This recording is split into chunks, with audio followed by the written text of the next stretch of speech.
Je m'appelle Monsieur Isidore Ayatonga.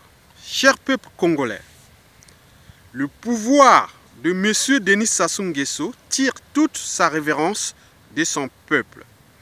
Au moment où le peuple refuse de l'obéir, Monsieur Denis Sassou Nguesso, ou le président de fait ou autoproclamé, n'a plus de pouvoir.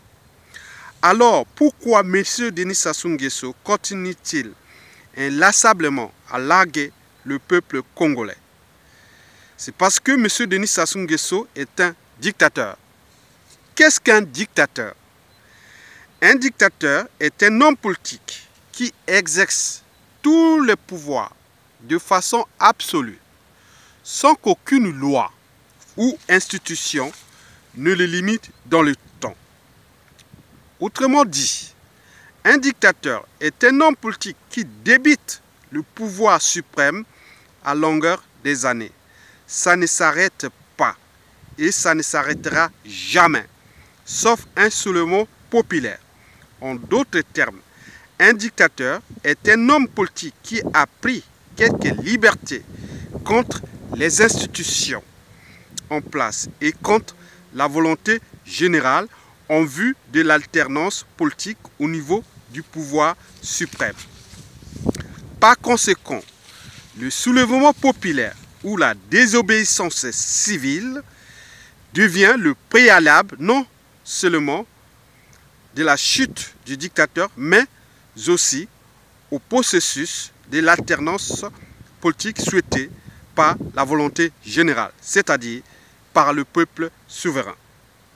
Par ailleurs, depuis le deuxième coup d'État sanglant du général d'armée Denis Sassou Nguesso, datant du 5 juin 1997 à nos jours, le peuple a toujours désobéi aux tyrans. Alors, pourquoi M. Denis Sassou Nguesso est toujours là, au pouvoir suprême, à titre confiscatoire? C'est parce que le peuple congolais n'est pas libre dans son fort intérieur. Si le peuple congolais était libre de son fer intérieur, il n'autoriserait jamais ça. Donc, nous devons être dans la dynamique du vrai changement. C'est-à-dire mettre toutes les solutions d'un soulèvement populaire. Je pourrais d'abord commencer par la désobéissance civile. Nous avons la matière de la désobéissance civile. Il suffit que la résistance intérieure et les forces dites de l'opposition agitent au moins ou activent au moins 10% de leurs fonctions cognitives pour que nous mettions ensemble les conditions d'abord de la désobéissance civile. Comment ça marche, la désobéissance civile? Comment pourra-t-il commencer? Nous avons la matière. Il y a des arrestations arbitraires. Il y a des gens qui sont assignés à résidence. Il y a des gens qui sont interdits de sortir du territoire. Il suffit qu'un seul soit arrêté ou amené dans les geôles du dictateur pour que, ensemble, au sein de l'UDC, du FOCAD et de toutes les forces de résistance, nous mettions ensemble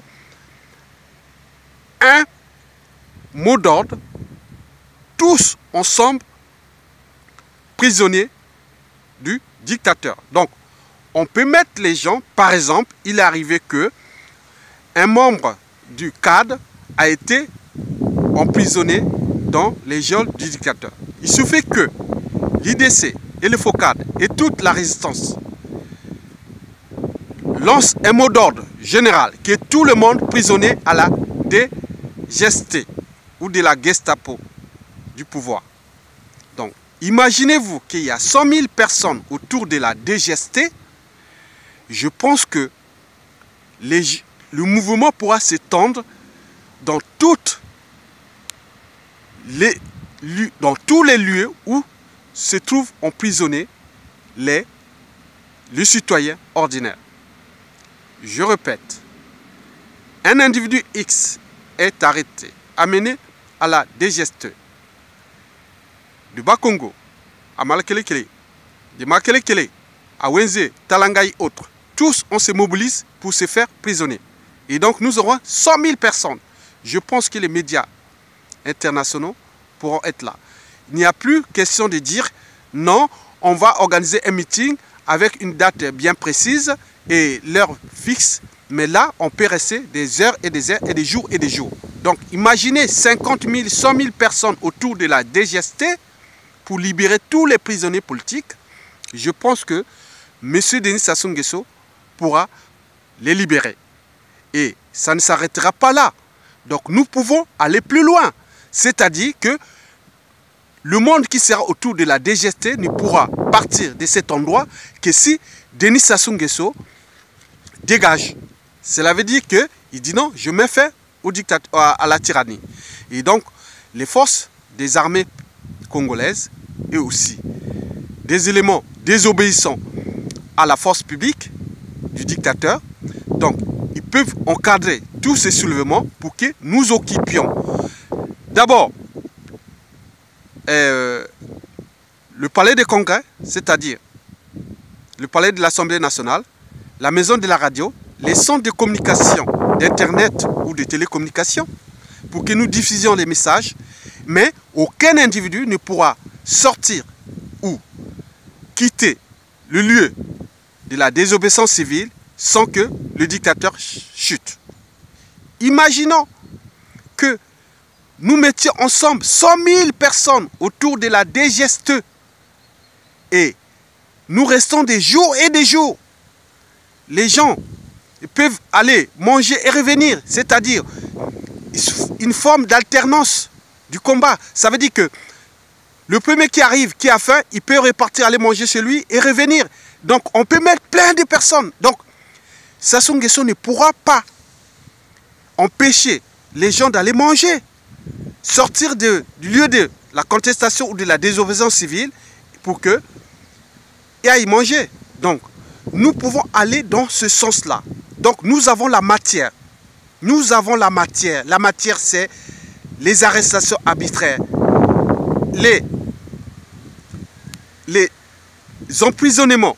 Donc nous pouvons être autour de la DGST ou d'un commissariat proche du centre-ville ou des ambassades de France ou des États-Unis pour que tout le monde soit là afin que personne ne bouge, personne ne va casser les biens des uns et des autres, mais on reste là assis, accroupi, jusqu'à ce que Sassou Nguesso libère d'abord les prisonniers politiques et deuxièmement, le peuple ne pourra quitter ces lieux que si Denis Sassou Nguesso dégage.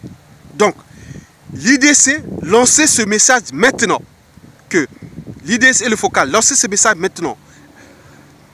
Organisez-vous à lancer un mot d'ordre général, un message destiné d'abord à la nation et aussi à l'international pour que aucun Congolais ne puisse être dans les geôles du dictateur.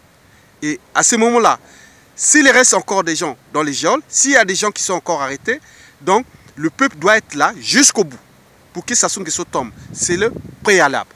Donc, la prochaine vidéo, je vous montrerai, je vous expliquerai le processus de Sassou Nguesso dégage. Mais pour l'instant, mettez ce mot d'ordre qui doit être général, que Sassou Nguesso